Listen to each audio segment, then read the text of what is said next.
Halo, selamat datang kembali di channel Bevanti. Bareng gue Koni dan Gue Bayu. tentunya ditemani juga dengan Bevanti. Di episode kali ini itu kita akan bahas soal masih tentang bakteri. Jadi di episode sebelumnya kan kita udah bahas soal kalau misalnya bakteri baik, salah, bakteri buruk yang ada di kebanyakan bakteri di dalam tubuh kita itu yang terjadi seperti apa. Itu ternyata ada pilkadanya ya, masing-masing ada gubernurnya di organ-organ kita. Sebetulnya bukan pilkada sih. Tapi? Perebutan kekuasaan. Oke, soalnya yang terjadi dulu. Mereka nggak nge-vote. Bener juga, nggak ada TPS ya? Ya.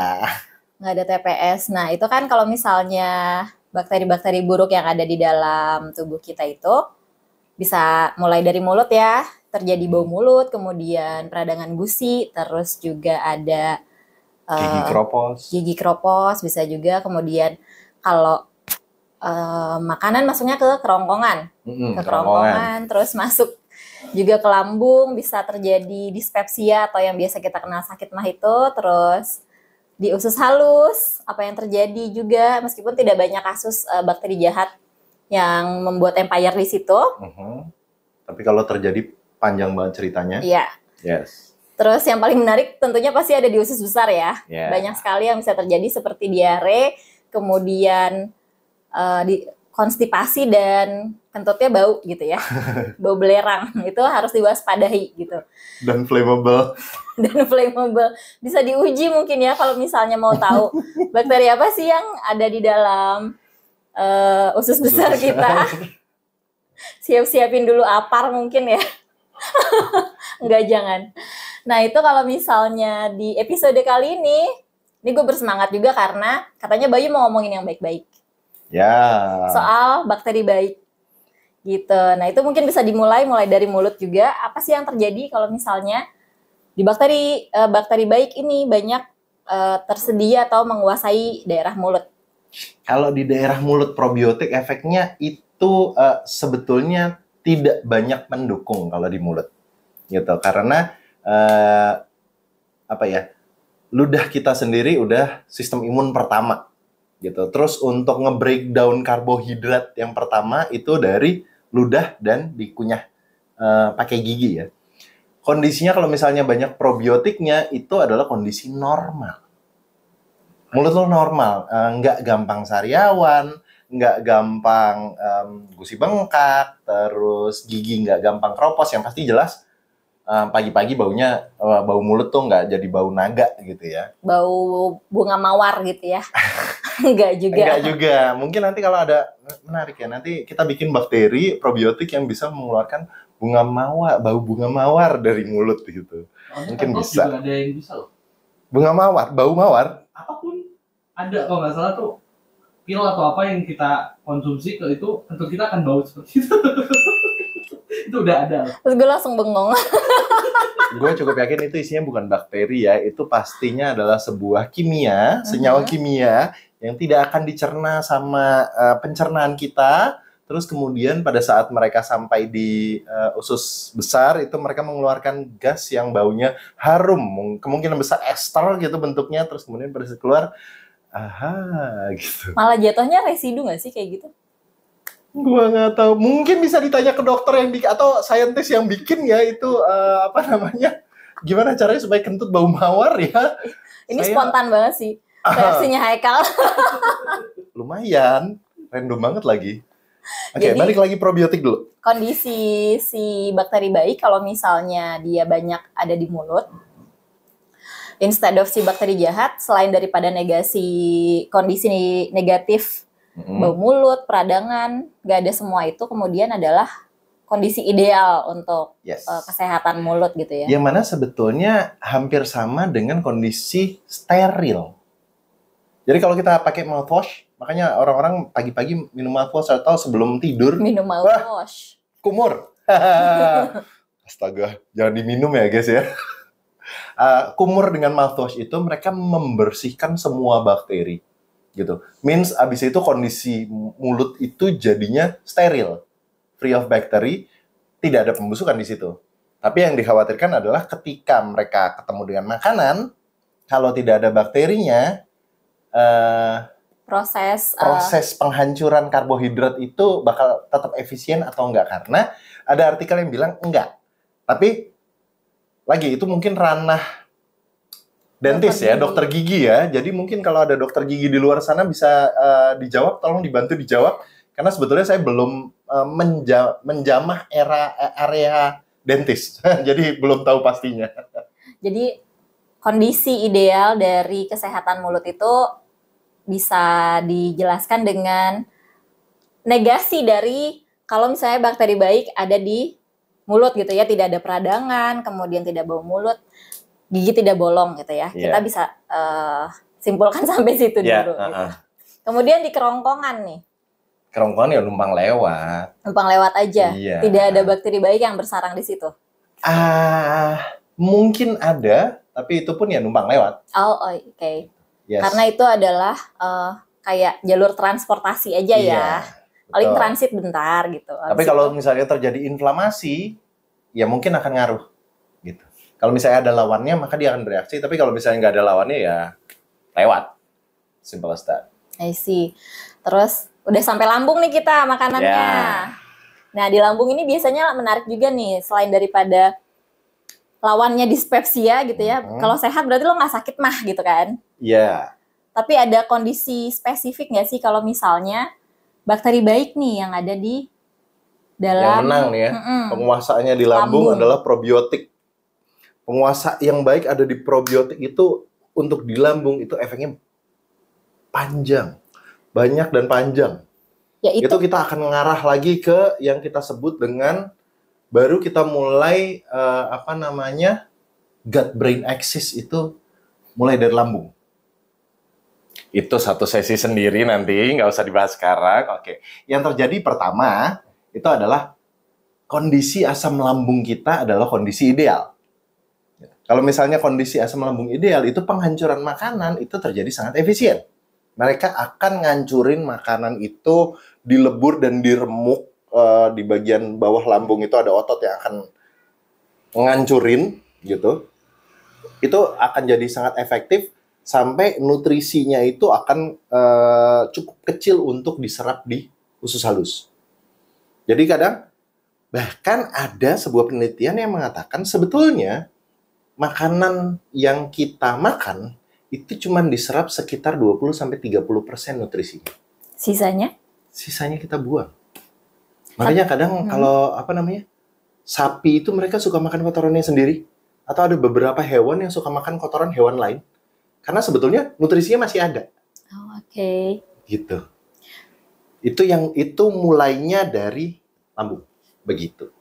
Nah di lambung itu sendiri, gue ngebayangin si bakteri baik ini apakah punya peran dalam proses penghancuran makanan atau perannya dia itu sebagai apa sih? Perannya dia itu yang paling utama adalah memastikan supaya proses yang terjadi itu efisien. Satu, mereka akan mereka akan membantu memastikan bahwa lapisan mukosa di dalam lambung itu dalam kondisi aman. Kalau kondisi aman berarti nggak bakal sakit perut. Kalau kondisi aman berarti tidak perlu ada pengiriman pasukan sel darah putih. Dan di situ kondisinya normal, asam lambung normal, maka proses penghancuran makanan normal. Gitu. Nomor 2, ada juga pencegahan patogen untuk berkembang biak. Itu perebutan kekuasaan itu ya tadi ya. Jadi di perebutan kekuasaan ini mereka beneran, bahkan dari jurnal pun mereka bilangnya itu adalah perebutan area. Perebutan daerah, lambung kita cuma segini, tempat yang mungkin ideal, mungkin mereka punya preferensi sendiri gitu ya. Ini tempat ideal nih. Nah ini kalau misalnya banyakkan patogen ya, maka patogen yang nempatin. Kalau misalnya banyakkan probiotiknya, maka probiotik yang tempatin. Sama ya, mereka berantem dulu.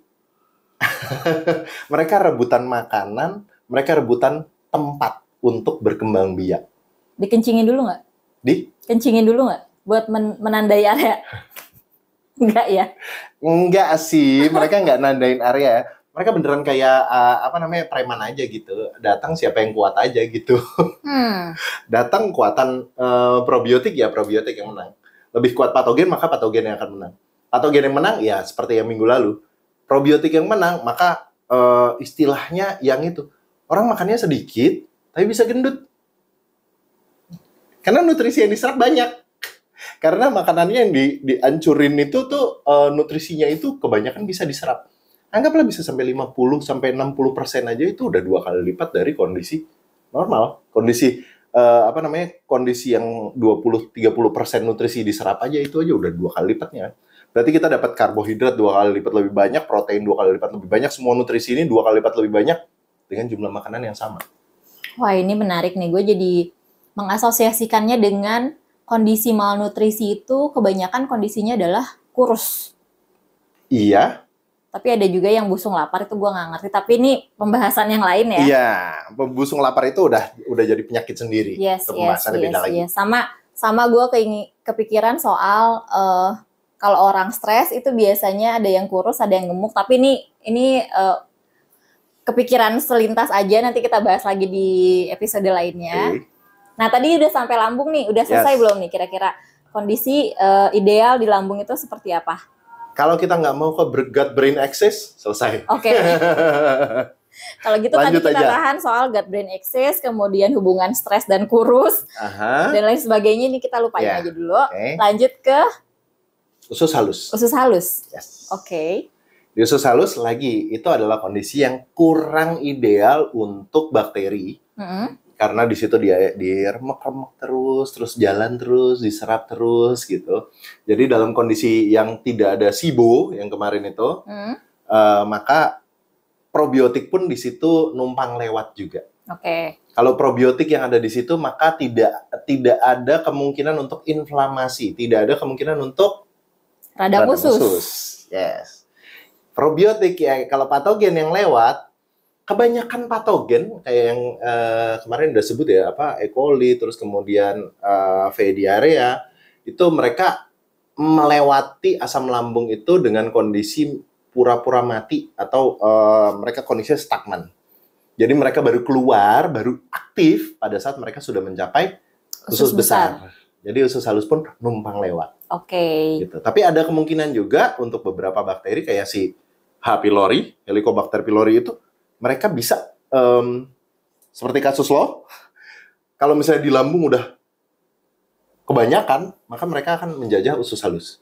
Itu yang kemudian jadi radang usus bagian atas. Oh, I see, ya. Yeah. Gitu. Jadi usus halus numpang lewat, udah selesai. Jadi nggak terlalu banyak yang menarik nih.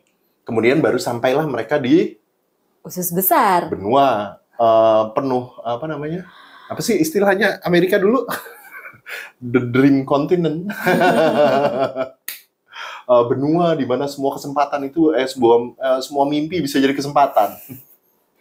Usus halus itu adalah tempat yang sangat ideal untuk para bakteri usus besar maksudnya. Usus besar. Oh, yeah, usus besar itu adalah tempat yang sangat ideal untuk mereka membangun koloni. Membuat empire di situ. Sebagian besar usus mikrobakteri yang ada dalam pencernaan itu ada di usus besar. Nah, kalau lagi probiotik yang lagi jadi penguasa di situ, lagi sebelumnya kan gue pernah jelasin ya, ada si opportunistic bacteria ini. 70% bakteri yang ada di dalam badan kita itu adalah opportunistic bacteria atau bakteri oportunis yang mana mereka akan ngikutin siapa yang menang. Nah, ini efeknya paling besar di usus besar ini. Gitu, karena kebanyakan bakteri oportunis ini mereka adanya di usus besar. Jadi sangat tergantung dari siapa yang menguasai daerah.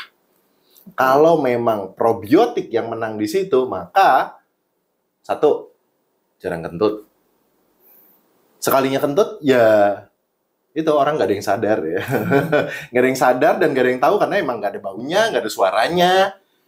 Jadi numpang lewat begitu saja. Itu flatulence-nya gitu. Terus kemudian tidak ada tidak terjadi, yang paling umum adalah diare atau konstipasi. Konstipasi biasanya terjadi karena usus besar kita itu nggak aktif. Nggak aktif ini biasanya karena lagi patogen juga, bisa juga jadi virus gitu. Si E. coli kalau nggak salah itu yang bikin usus besar itu jadi nggak aktif. Ketika usus besar nggak aktif, maka nggak ada yang dorong kotoran itu ke luar. Terjadilah konstipasi. Sementara lawannya adalah diare.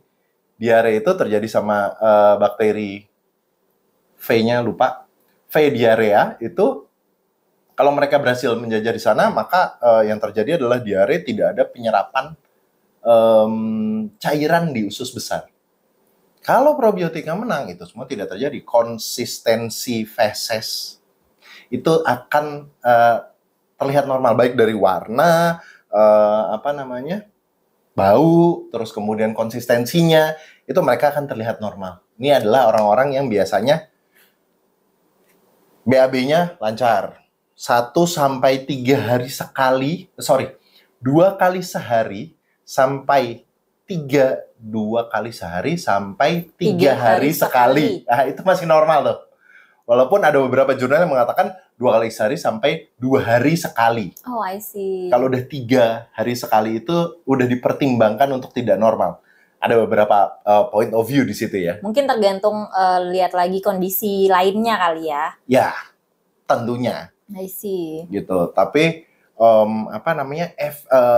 peran probiotik itu paling besar di usus besar ini, dan di usus besar ini juga yang banyak menentukan lagi itu sih, kita ngarah ke gut brain axis lagi ya. Itu nanti dibahasnya nanti lagi. Ini menarik banget kayaknya si gut brain axis. Oh ya, itu gut brain axis itu adalah. Terus ada axis-axisnya kayak ada matematikanya gitu. Iya, itu axis pakai E ya, with A. Axis, poros. Yes. Kalau bahasa Indonesia poros, bukan axis. Bukan bukan gue selfie, gue axis gitu, bukan. Aksisnya poros gitu. Iya. Yang mana gue baru pernah ngedengernya itu cuman dari matematika kali ya. Jadi ini kita simpan saja semua pembicaraan tentang aksis ini. Yeah. Satu hal lagi yang menarik buat gue adalah, dari tadi kan kita udah ngomongin nih gimana kondisinya mulut sampai dengan usus besar kalau si bakteri baik ini yang berkuasa, yang menang daripada bakteri jahat gitu. Tapi terus gimana caranya supaya bakteri baik ini yang berkuasa? Supaya bakteri baik ini yang berkuasa. Nih kalau misalnya gue nih pengen sehat dari mulut sampai dengan usus besar nih, gue harus ngapain aja? So far benar-benar cuma ada pilihan untuk mengkonsumsi probiotik secara oral. As in, telan. Gitu. Jadi tidak ada lagi ya, kemarin kan gue sempat sebut juga sumber probiotik itu yang alami secara jurnal itu gue belum nemu, kecuali jawaban ChatGPT itu. Jadi jawaban dari jurnal adalah orally, whether you take suplemen atau memang konsumsi hasil fermentasi. Fermentasinya pun fermentasi yang sehat, karena sesungguhnya fermentasi itu very likely to go wrong. Oke. Nah, seperti cerita yang dulu gue pertama bikin kombucha ya, pertama kali bikin skala besar itu 70 liter tuh rusak. Di situ gue belajar dengan sangat pahit bahwa fermentasi can go wrong. Gitu. Jadi fermentasi yang sehat, yang emang menghasilkan probiotik yang sehat juga, maka itu akan jadi sumber probiotik kita. Udah. Nah, seketika probiotik kita masuk, terus kemudian kita kan nggak ada yang secara sengaja gitu coba, ini adalah patogen, ayo kita makan gitu kan, nggak ada ya. Ini makanan basi gitu, terus ya udahlah gue mau masukin patogen gitu kan, nggak ada ya. Sama juga dengan probiotik, kalau misalnya lu nggak masukin probiotik ya sebenarnya nggak ada probiotik masuk. Kalau misalnya lu nggak masukin patogen ya sebenarnya nggak ada patogen yang masuk. Tapi in reality sebetulnya ini semua dunia kita ini penuh dengan para mikrobakteri yang tidak terlihat gitu. Jadi kita sendiri tidak sadar. Bahkan ada yang itu kan setelah cuci tangan terus pegang cawan Petri, terus kemudian di-cultivate bakterinya. Yang sudah cuci tangan bakterinya sedikit. Yang nggak cuci tangan banyak, tapi tetap ada bakteri itu gitu. Ya, bakterinya tuh tetap ada. Di iklan sabun mandi antiseptik juga pernah inget gak sih yang di TV gitu? Jadi setelah cuci tangan terus kayak Iya, masih ada bakterinya 3 biji. Iya, betul. 99,99% gitu kan. Mereka karena nggak mungkin 100% gitu. Jadi it's inevitable bahwa kita akan memasukkan patogen ke dalam badan. I see. Gitu. Nah, pertanyaannya adalah apakah pada saat patogen itu masuk, probiotik ikut masuk? Belum tentu. Belum tentu karena Oke. lagi seperti yang kemarin dijelaskan, kondisi kota saat ini itu tidak probiotik. Nggak mendukung untuk probiotik itu bisa thriving. Gitu. Beda dengan kondisi alami ya, di mana kita mungkin masih hidup bersentuhan langsung dengan alam ya, yang mana di situ probiotik itu masih ada, tapi di sini itu udah sangat jarang. Tapi patogen plenty.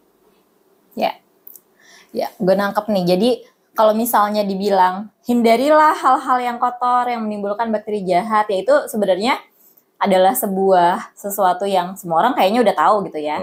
Jangan main kotor, hindari makanan yang tidak sehat dan lain sebagainya. Yes. Tetapi kita udah ngindarin itu pun bakteri jahat atau patogen itu tetap masih ada juga sebenarnya gitu. Jadi sebenarnya hal yang sangat disarankan adalah memperbanyak konsumsi makanan atau minuman yang mengandung probiotik atau minuman fermentasi yang baik gitu ya. Yes, fermentasi yang sehat. Ya, fermentasi yang sehat kayak gitu. Karena in a way kan, gimana memastikan bahwa sofa ini tidak ada patogennya? Dioles probiotik sih.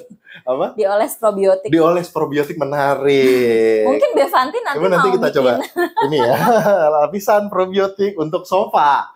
Menarik, bakal ada yang beli nggak? Pembersih probiotik gitu kan. Iya. Sekarang probiotik kan udah masuk ke skincare nih. Mungkin nanti ke pembersih peralatan. Iya, tapi sebetulnya ya, lagi probiotik itu ada kenapa namanya probiotik? Bentar. Kenapa namanya probiotik dan patogen? Karena sebetulnya probiotik itu adalah mikrobakteri yang pro dengan badan kita. Belum tentu pro dengan yang lain. Apalagi ke sofa gitu ya. Bukan itu maksudnya. Apalagi kalau yang punya anabul. Probiotik yang bagus untuk yang buat badan manusia adalah probiotik. Untuk anabul belum tentu punya efek yang sama. Berarti kontrabiotik dong. Ya, ada kontrabiotik. Gue sempat bertanya sih itu, kenapa namanya patogen bukan kontrabiotik ya? Tapi dan again ada namanya antibiotik, tapi antibiotik untuk membunuh semua sih. Gitu. Tapi gue cukup yakin namanya bukan kontrabiotik sih. Ya, untuk anak tahun 90-an langsung nyambung. Game tembak-tembakan tuh. Gitu. Jadi kalau misalnya kita bikin pelapis probiotik, terus kemudian lu punya kucing gitu misalnya, terus main-main di situ, terus dijilat, bisa jadi dia tiba-tiba sakit. Oke. Jadi ini studinya bisa jadi lebih panjang lagi ya kalau misalnya mau yang anabul safe gitu ya. Oh yes. Untuk hewan yang tidak di area alami lagi, itu mereka butuh probiotik yang pro sama badan mereka sendiri.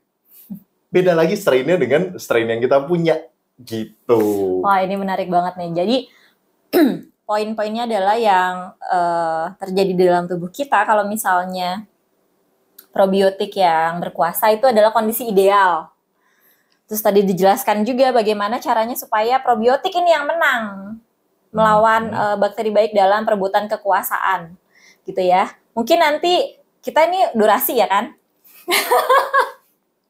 Udah sampai durasi aja. Jadi mungkin kita akan pertimbangkan untuk episode selanjutnya kita akan ngomongin soal gut brain axis, atau kalau misalnya ada yang mau dibahas lagi, pertanyaan-pertanyaan dari teman-teman, bisa kita pertimbangkan juga untuk dibahas di episode selanjutnya. Nah, tentunya kalau misalnya gue jawab, gue akan melampirkan dengan basis jurnalnya ya. Yeah. Kalau misalnya ada pertanyaan, tenang aja, itu udah yang gue kasih adalah sesuatu yang sudah terbukti dan diteliti oleh para ahli. Dan sudah diteliti oleh Pak ahli, gitu. Bukan asal jawab, pastinya. Sip. Itu benar-benar modal gue doang. Bacain jurnal satu-satu gitu kan ya. Ada Yang agak lucu adalah jurnal dari barat sama dari timur tuh beda banget. Oh itu gue udah pernah diceritain, jadi kayaknya tidak usah dilanjutkan ya. Gitu, oke? Gitu, So- udah nih. Udah. Oke, probiotik ya begitu. Nah, nanti kita bahas lagi selanjutnya yang lain. Sampai ketemu lagi di episode berikutnya. Jangan lupa subscribe Di like. dan juga di-share ke teman-teman kalian yang membutuhkan supaya kalau misalnya ada pertanyaan bisa langsung tulis di kolom komentar. Sampai ketemu lagi di episode berikutnya. Thank you for watching.